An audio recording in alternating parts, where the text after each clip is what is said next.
أعوذ بالله من الشيطان الرجيم وسارعوا إلى مغفرة من ربكم وجنة عرضها السماوات والأرض أعدت للمتقين الذين ينفقون في السراء والضراء والكاظمين الغيظ والعافين عن الناس والله يحب المحسنين والذين إذا فعلوا فاحشة أو ظلموا أنفسهم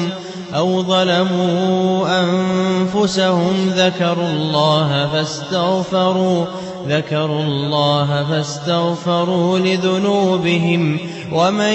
يغفر الذنوب إلا الله ولم يصروا على ما فعلوا وهم يعلمون أولئك جزاؤهم مغفرة من ربهم وجنات تجري من تحتها الأنهار خالدين فيها ونعم أجر العاملين قد خلت من قبلكم سنن فسيروا في الأرض فانظروا كيف كان عاقبة المكذبين هذا بيان للناس وهدى